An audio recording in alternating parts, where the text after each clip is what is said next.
વિદ્યાર્થી મિત્રો, નિયંત્રણ અને સંકલન પ્રકરણમાં આજનો આપણો મુદ્દો છે પરાવર્તિત ક્રિયાઓમાં શું થાય છે. પરાવર્તિત ક્રિયાઓ, તો હું તમને એક ઉદાહરણ દ્વારા સમજાવું. પરાવર્તિત ક્રિયાઓ કોને કહેવાય?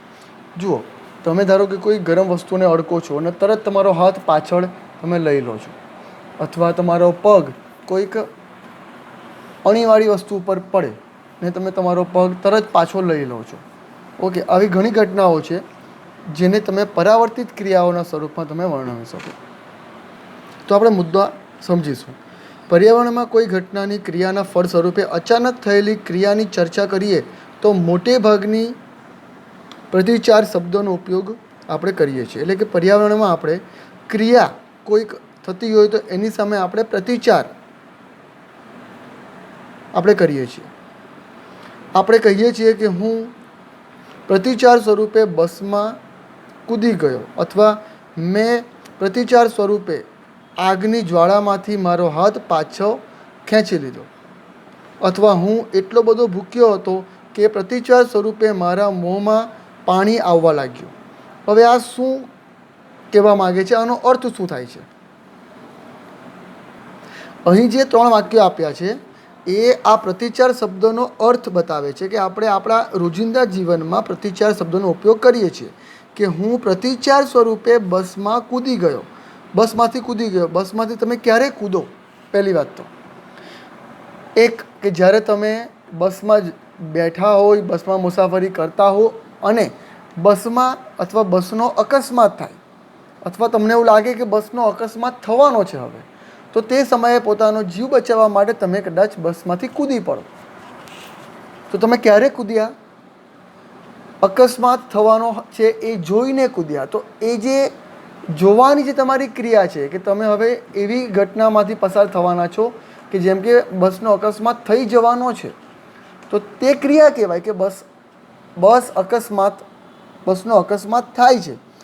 એની ક્રિયાના સ્વરૂપે તમે પ્રતિક્રિયા આપી કે હું અકસ્માત થાય તે પહેલાં બસમાંથી કૂદી પડ્યો. બરાબર? તો ક્રિયા એ બસનો અકસ્માત થવાની છે, અને પ્રતિક્રિયા એ ક્રિયાની સામે તમે પ્રતિક્રિયા દર્શાવો છો. રાઈટ? હવે અહીંયા જુઓ કે મેં પ્રતિચાર સ્વરૂપે તરત જ આગની જ્વાળામાંથી મારો હાથ પાછો ખેંચી લીધો. જેમ કે કોઈક કોઈક વસ્તુ સળગે છે, જેમ કે તમે તાપણું કર્યું છે, તાપણાની અંદર કંઈક તમે કાગળો બાળો છો, બિનજરૂરી કાગળો તમે અંદર બાળો છો, એમાં તમારું કોઈક જરૂરી કાગળ અંદર આવી જાય છે, તો તમે તરત તમારું કાગળ ખેંચવાનો પ્રયત્ન કરશો. પણ જો એ આગ વધારે હોય તો તમે અંદર હાથ નાખ્યો હશે તો પણ તમે તરત હાથ પાછો ખેંચી લેશો. કેમ? તમને દાઝી જવાનો ભય છે.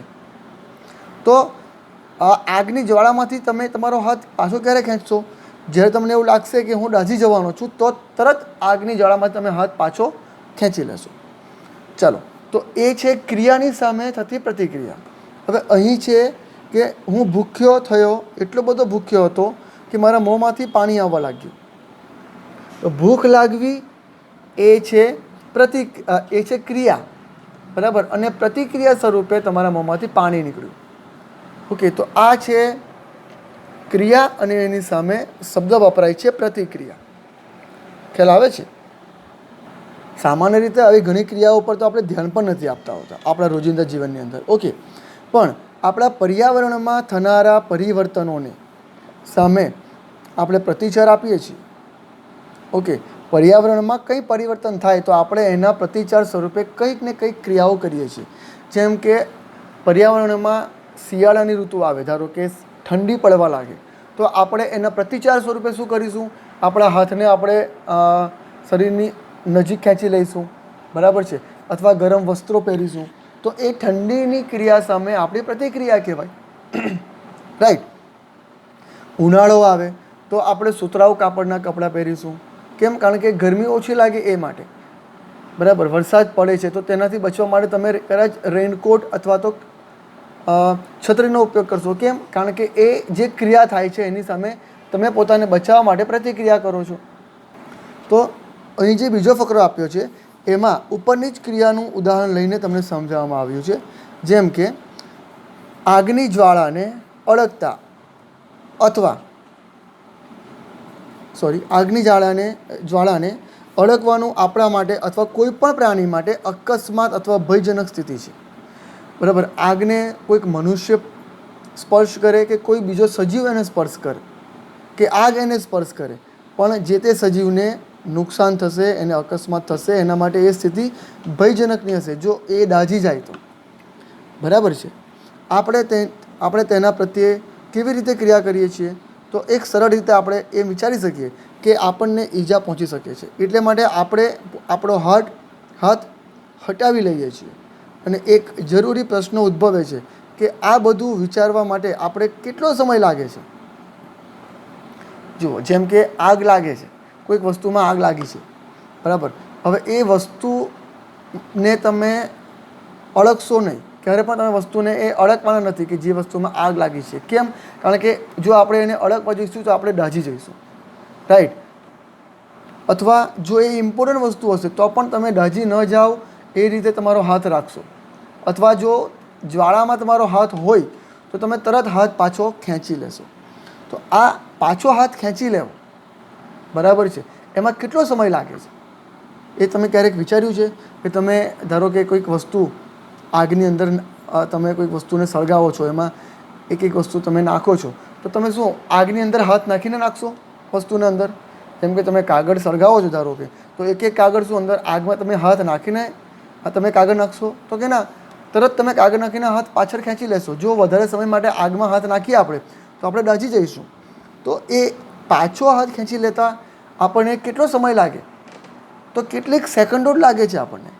તો એ કેમ પાછો ખેંચી લીધો? એમાં આપણા મગજ અને આપણું જે તંત્ર છે એ તંત્ર છે ચેતાતંત્ર. એ ચેતાતંત્ર આની અંદર કામ કરતું હોય છે.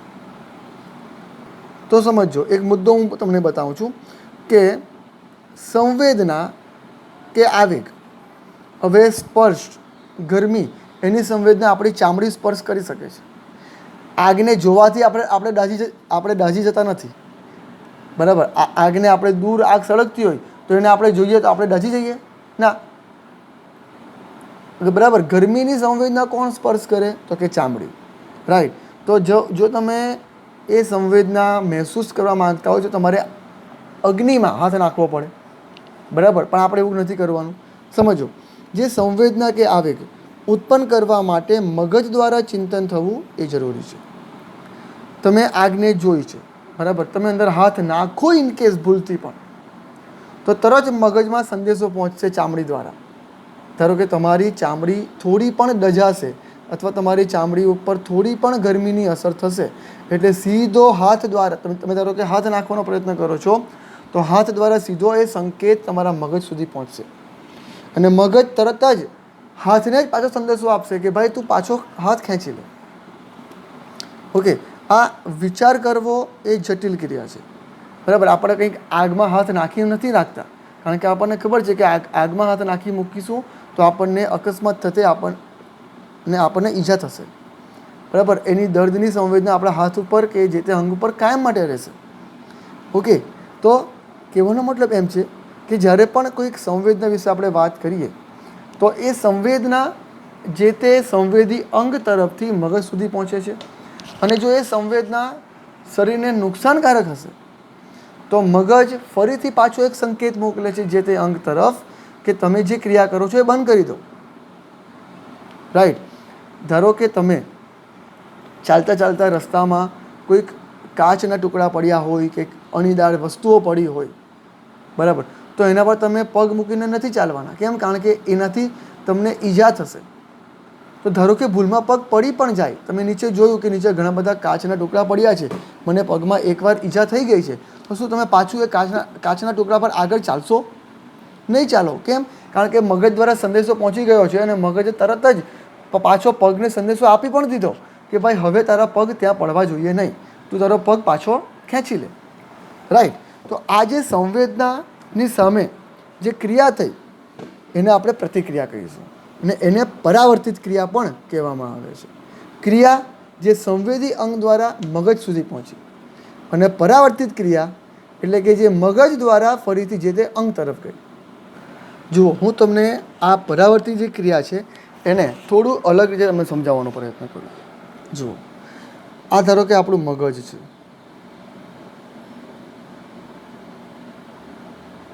ધારો કે આ આપણું મગજ છે, સમજો આ છે મગજ. મગજ એ સંવેદનાઓને ગ્રહણ કરતું અને એના પર વિશ્લેષણ કરતું, વિચાર કરતું એક મહત્ત્વનું અંગ છે, જે ચેતાકોષોનું બનેલું છે. એટલે વિચારવું અને એના પર ક્રિયા કરવું એ તમામ સંકેતો આપવા બધું જ કામ મગજ કરતું હોય છે. મગજ અને એની સાથે મગજ વિવિધ ચેતાઓનું બનેલું છે. મગજમાંથી ચેતાઓનું એક દોરડા જેવો ભાગ નીકળે છે, ચેતાઓનું દોરડું નીકળે છે. ઓકે, આ ચેતાઓના દોરડાને આપણે કહીશું કરોડરજ્જુ, જેમાંથી વિવિધ ચેતાઓ નીકળતી હોય છે. એમાંથી અસંખ્ય ચેતાઓ નીકળતી હોય છે. સમજી લેજો આ વસ્તુ, કારણ કે આ જ પરાવર્તિત ક્રિયાઓ માટે ખૂબ મહત્ત્વનું છે. વિવિધ ચેતાઓ આમાંથી નીકળતી હોય છે. આ બધી ચેતાઓ છે. ચાલો, હવે હું તમને મુદ્દાઓ અલગ રીતે બતાવીશ. મગજ જે ખોપરીમાં અગ્રભાગે આવેલી રચના છે. ઓકે, એમાં ચેતાકોષોનું જાળું આવેલું હોય છે. હું એ લખું છું, ચેતાકોષોનું જાળું આવેલું. ઓકે, હવે મગજનું કાર્ય શું છે? તો મગજ શરીરમાંથી આવતા સંકેતો પ્રાપ્ત કરે છે. શરીરના જે સંવેદી અંગો છે, શરીરના સંવેદી અંગો દ્વારા સંકેતો અથવા સંવેદનાઓ ગ્રહણ કરે છે. રાઈટ. હવે કરોડરજ્જુ છે ને એ પણ ઘણીવાર શરીરમાંથી આવતી સંવેદનાઓને ગ્રહણ કરે છે અને મગજ જેવું કાર્ય કરે છે. જો ધારો કે હવે આપણે એમ સમજીએ કે આ એક ચેતા છે ને આ તરફ હાથ છે. ધારો કે એક ઉદાહરણ આપણે સમજીએ, ધારો કે હાથ છે, તો હાથ ઉપર ધારો કે ગરમીની સંવેદના થઈ, તો એ સંકેત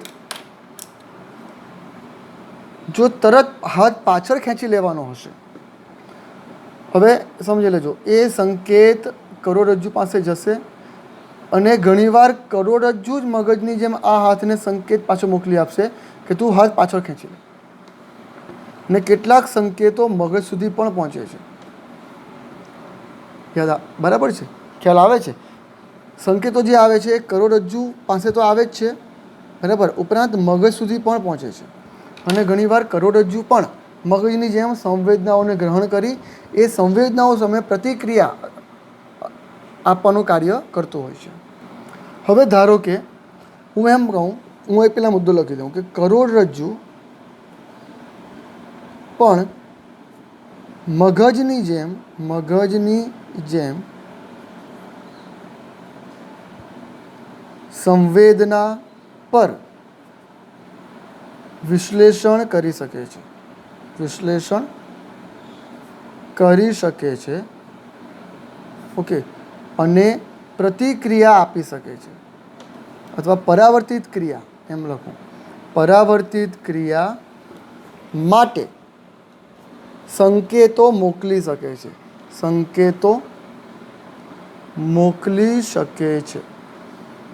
કોણ સંકેતો મોકલી શકે છે? તો કે કરોડરજ્જુ. હવે સમજો, જો કરોડરજ્જુ આ કામ ન કરતો હોય તો શું થાય? તમે ગરમ તપેલીને સ્પર્શ કરો, ધારો કે ગરમ તપેલી ગેસ ઉપર મૂકી છે, બરાબર છે, ચૂલા ઉપર મૂકી છે અને તમારે એને નીચે ઉતારવી છે, તો તમે ધારો કે સીધો તમારા હાથ વડે એને પકડી લો તો તમે ઘણીવાર તરત હાથ પાછળ ખેંચી લો છો. તમારે વિચારવું પડે છે કે લાવો મેં તપેલીને પકડી છે, હવે હું વિચારું કે આ ગરમ છે, એને હું છોડી દઉં, કે તમે એક હાથે પકડો પછી બીજો હાથ તમારા હાથ પાસે જાય, એને ખસેડે, એમાં તો તમે દાઝી જાઓ. બરાબર છે? તો સમજો, જો કરોડરજ્જુ આ કાર્ય ન કરે અને જો સંકેત સીધો મગજ સુધી પહોંચે, પછી મગજ જોઈ, મગજ ગરદનને સંદેશો આપે કે ભાઈ તું હવે જો કે કઈ જગ્યાએ ગરમ લાગે છે, શું છે, કઈ વસ્તુ છે, તો આપણે દાઝી જઈએ. બરાબર, ઘણીવાર આપણે અજાણીએ જ આપણો હાથ પાછળ ખેંચી લેતા હોઈએ છીએ. તો એ પરાવર્તિત ક્રિયા કહેવાય અને એ પરાવર્તિત ક્રિયા કરોડરજ્જુ દ્વારા થતી હોય છે. હા, સંદેશો મગજ સુધી પણ પહોંચતો હોય છે, પણ મગજ સુધી પહોંચે તે પહેલાં કરોડરજ્જુએ તરત પ્રતિસંકેત મોકલી આપ્યા હોય છે હાથ પાછળ ખેંચવાના. આવા તો ઘણા બધા ઉદાહરણો છે. તો હું અહીં લખી શકું બીજો મુદ્દો મહત્ત્વનો કે જે ઉષ્માની સંવેદના છે, ઉષ્માની સંવેદના હોય કે કોઈ પણ સંવેદના હોય, હું જસ્ટ ઉષ્માની સંવેદનાનું ઉદાહરણ આપીને સમજાવું છું. ઉષ્માની સંવેદના, ઉષ્મા એટલે કે ગરમી, ઉષ્માની સંવેદનામાં ચેતાને અનુભૂતિ હોય છે, એટલે કે ચેતાને ખ્યાલ હોય છે કે આ ઉષ્માની સંવેદના છે, અનુભૂતિ હોય છે, રાઈટ. અને તે સ્નાયુઓના હલનચલન કરાવે છે, સ્નાયુઓને હલનચલન કરાવે છે, રાઈટ. અને એ કરાવે એ માટે પણ ચેતા આ સંવેદી ચેતા સાથે તરત તે સંકળાયેલી હોય છે. હવે હલનચલન કરાવે છે તેવી ચાલક ચેતા, એનું નામ છે ચાલક ચેતા અથવા પ્રેરક ચેતા. ચાલક ચેતા સાથે સંવેદી ચેતા જોડાયેલી હોય છે, જોડાયેલી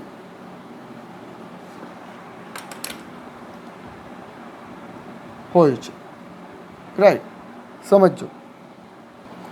જેથી શું થાય? જેથી સંવેદના, ગ્રહણ અને તેના પ્રતિચારની ક્રિયા ઝડપથી થઈ શકે છે, ઝડપથી થશે, બરાબર. અને આ પ્રકારના જોડાણને પરાવર્તી કમાન કહેવાય. આવા જોડાણને કહેવાશે પરાવર્તી કમાન, પરાવર્તી કમાન. અને આ પરાવર્તી કમાન ક્યાં રચાય છે? તો હું કહું કે આ પરાવર્તી કમાન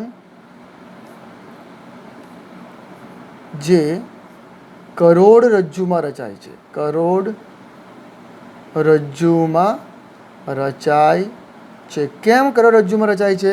કારણ કે મગજ તરફ જતી દરેક ચેતા કરોડરજ્જુમાંથી જ પસાર થાય છે અને કરોડરજ્જુને જ મળે છે.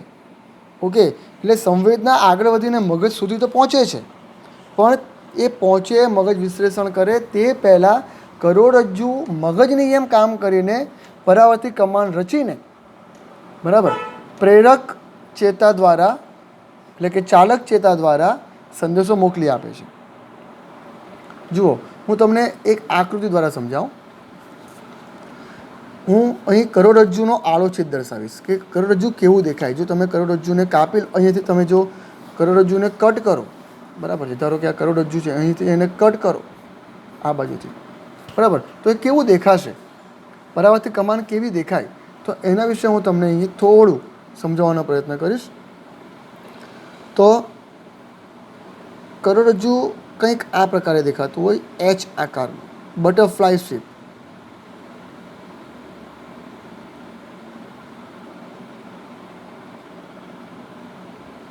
બટરફ્લાય શેપમાં કરોડરજ્જુ આવેલું હોય છે. ઓકે, આ રીતે. આ એક ચેતા, બરાબર, આ બીજી ચેતા નીકળે છે,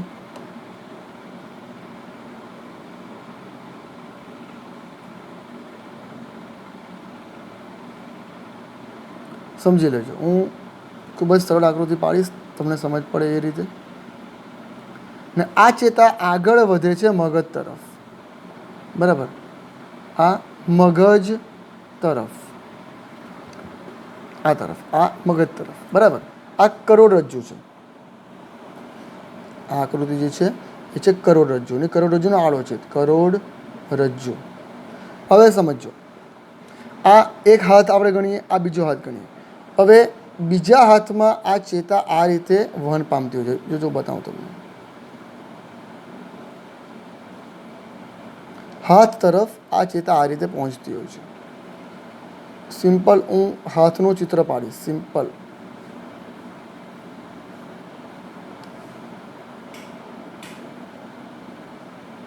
એમ સમજો, ખ્યાલ આવે છે? હવે હું તમને એમાં ચેતા પાડીશ. આપણને ખબર છે કે ચેતા કોષ જે છે એમાં સંદેશો ક્યાંથી ક્યાં તરફ જાય.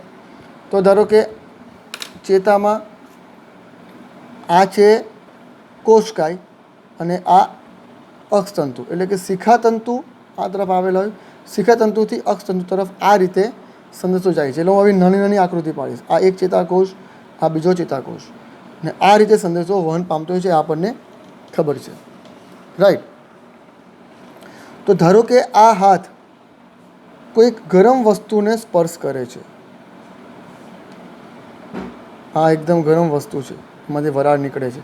એને ધારો કે હાથ સ્પર્શ કરે છે, જરા સ્પર્શ કરે છે. તો અહીં જે હાથમાં જે ચેતા હશે એ ચેતા સંદેશો લઈ જશે સીધો. સમજો, હું આ રીતે બતાવું છું.